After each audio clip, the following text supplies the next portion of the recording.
But I think it really started with my divorce. And then I got the next really big aha when I turned 40. I was sitting on my couch. I was planning a birthday party. I wanted to go home to the Philippines to be with my family. And, one of the concerns I have going back to the Philippines is they make fun of my weight. In the Philippines, I'm overweight. And I'm too dark. I should be white and I should be skinny is kind of how it is. But, I kind of sat there on the couch one day and I said, here I am coming up to pretty much the halfway point in my life. And the first half of my life has been extraordinary.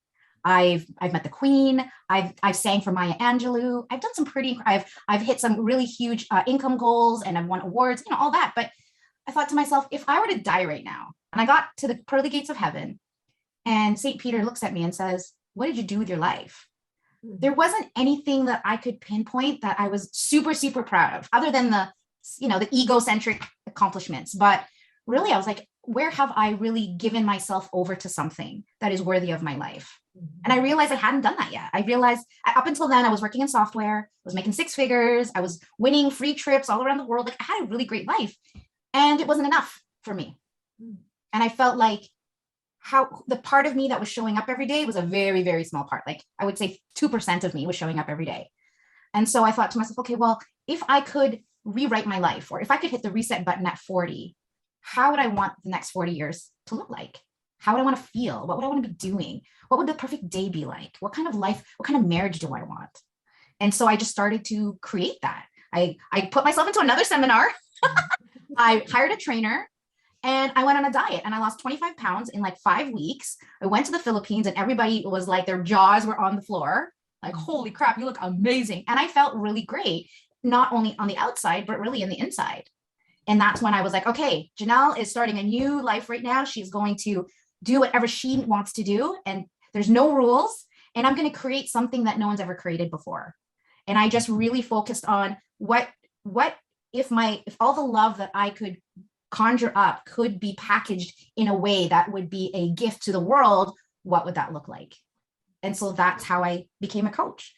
And because I love love, I love my husband. And more importantly, I am, really concerned about the way the world is going, in specifically our children and what we're teaching our children about relationships, about communication, about patience, about listening, about compassion. That really worries me. And every single client that comes to see me, they got mommy daddy issues.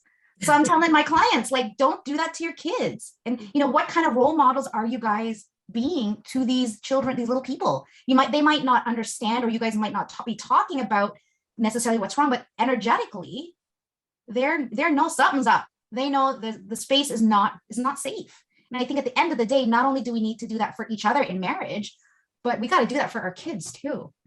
And so a lot of couples won't do the work for themselves, but they'll do the work for their children. A lot of us are in denial. Well, I'm fine, everything's fine, right? And just being like, no, things are not fine. And that's okay. It's a good place to start.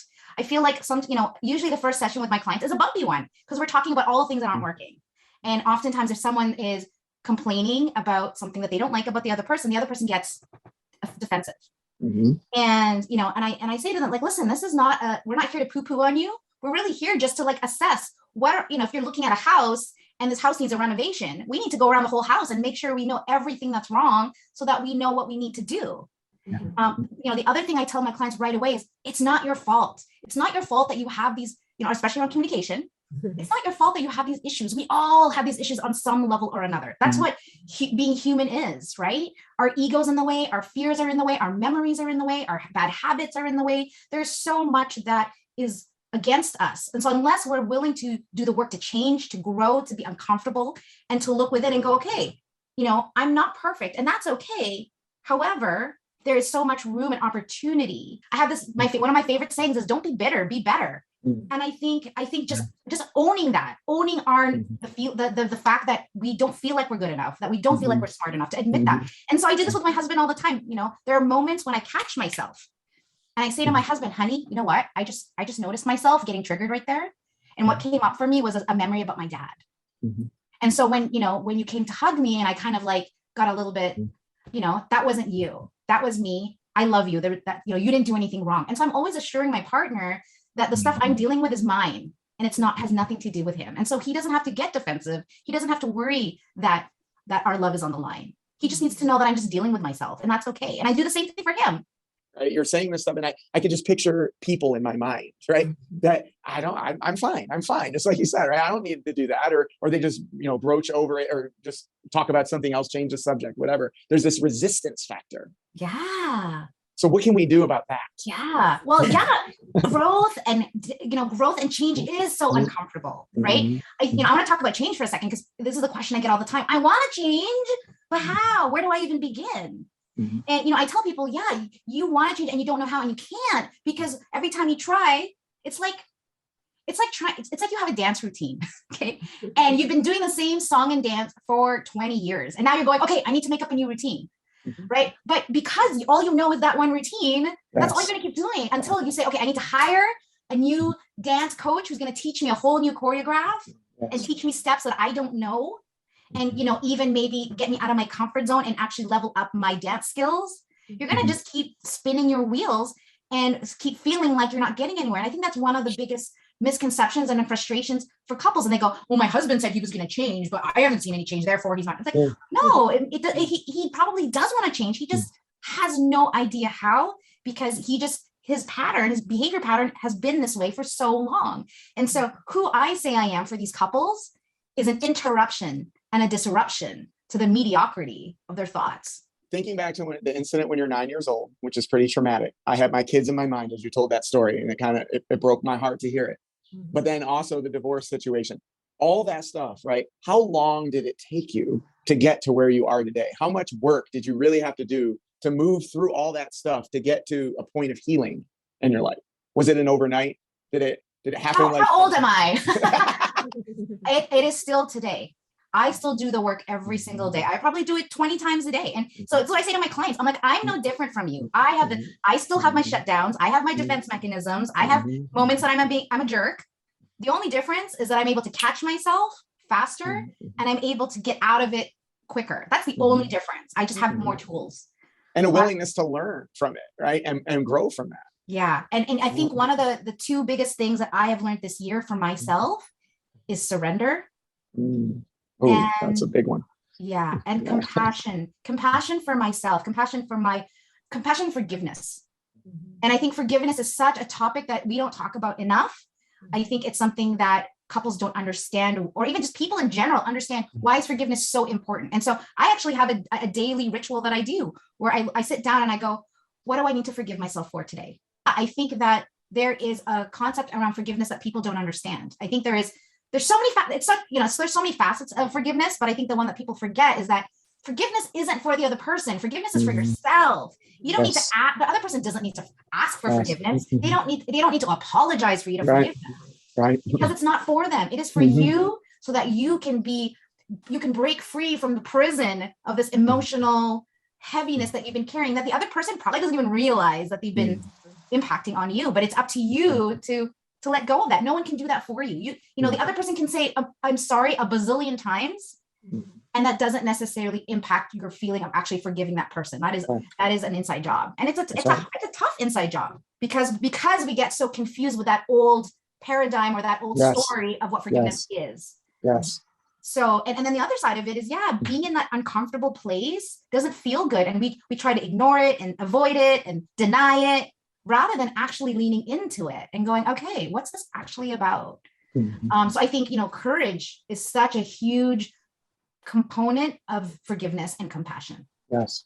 I believe that you would be a great person for somebody to reach out to get help with moving forward with these things.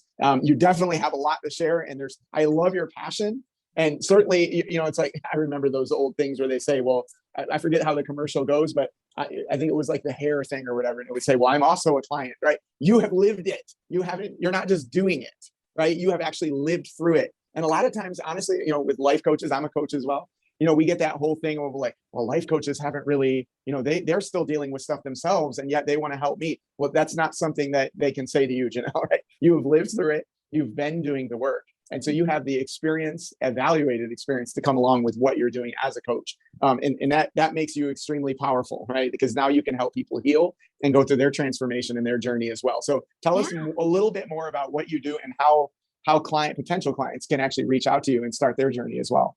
Yeah, well, one thing I do really unique is I actually created a hybrid program for my clients. And what I mean by that is that when they come to me about whatever they're dealing with, something around the relationship, usually around communication, connection, trust, intimacy. Those are the kind of the four, and infidelity kind of falls in there too.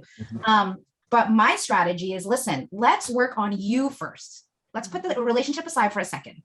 Tell me, what do you need for you to be happy? Because what I discovered is that, they come to me going, yeah, we're disconnected. We don't have any passion in our relationship. But when I talk to them about their life, they're out of shape. They hate their job. They have no fun in their life. They have no self-care. And life is just like, meh. And so for me, I'm like, let's work on you being the best version of you, creating personal goals for you. And then when you can show up the best version of yourself, then you can really start to work on your relationship. But if you have so much of the, I'm not good enough, I'm unlovable, it doesn't even matter what work we do together, because you're going to keep falling back to that. So we need to work on this first. We need to work on your vision for your life. We need to work on your mindset. We need to work on the skill sets that you don't have currently. We need to work on your energy, and we need to create a strategy. So those are the 5 pillars that I kind of move my clients through. But it really starts with that one-on-one time. Because the other thing that I notice is, when couples are not getting along, not listening, there's nothing you can do until those walls come down. And usually those walls will not come down in front of each other. Usually they'll happen in a private session with me, where they can really admit, like, yeah, you know what? I'm afraid my husband's going to leave me. I'm afraid my wife's going to cheat on me. I'm afraid that my kids are going to hate us. I'm afraid that if I forgive him, he'll do it again. A lot of these things, they won't necessarily admit to their partner, in front of their partner at this point, but they will admit it to someone like me, and I really come from a place of, I'm not here to judge. I'm not here to tell you what's right or wrong, good or bad. We're only here to talk about what is it that you want for yourself and your life and your family. And then we're going to deal with everything that gets in the way of that. We're not going to talk about what happened, whose fault it was, what'd you do, who lied. That doesn't matter anymore. I'm interested in about what is it you want? What is the vision? How do we get there? And how do we get there in less than 90 days? So one of the things I'm really proud of is I've been able to help couples who have been separated, like literally physically separated for 6 months, and work with them for 30 days and have them come back together in 30 days. My record is 6 days. Wow. Nice. So I know what I do is powerful, and I would say it is coaching, but it's more than that. It's so much more than that. So, but that's in essence what I do is I help them save their families and save their marriage in 90 days or less. It's kind of my promise. Yep.